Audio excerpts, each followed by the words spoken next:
भरी बदरिया पाप की बरसने लगे अंगार, संत न होते जगत में जल जाता संसार।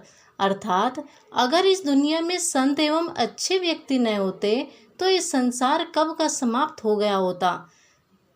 दोस्तों, एक गांव में कृष्णाबाई नाम की बुढ़िया रहती थी। वह भगवान श्री कृष्ण की परम भक्त थी। वह एक झोपड़ी में रहती थी। कृष्णाबाई का वास्तविक नाम सुखिया था, पर कृष्ण की भक्ति के कारण इनका नाम गांव वालों ने कृष्णाबाई रख दिया। घर घर में झाड़ू पोछा, बर्तन और खाना बनाने का ही इनका काम था।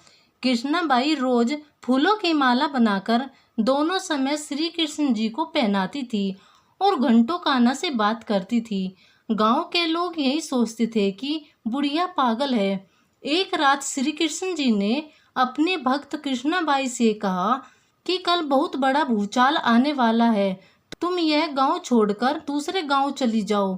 अब क्या था, मालिक का आदेश था। कृष्णाबाई ने अपना सामान इकट्ठा करना शुरू कर दिया। गांव वालों को बताया कि कल कान्हा उसके सपने में आए। उन्होंने उसे बताया कि गांव में भूचाल आने वाला है और तुम पास के ही गांव में चली जाओ।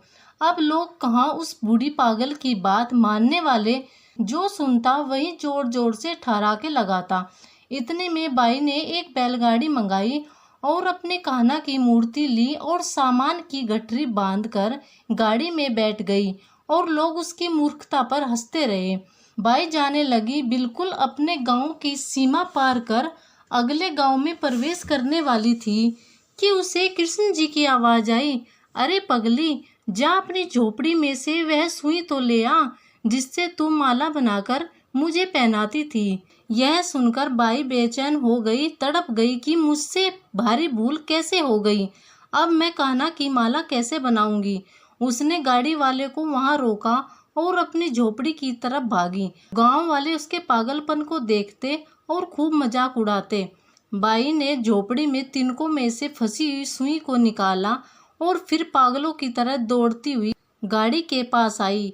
गाड़ी वाले ने कहा, माई, तू परेशान क्यों है, कुछ नहीं होगा।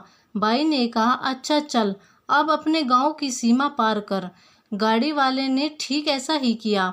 अरे यह क्या, जैसे ही सीमा पार हुई पूरा गांव ही समुद्र में समा गया। सब कुछ जलमग्न हो गया। गाड़ी वाला भी अटूट कृष्ण भक्त था।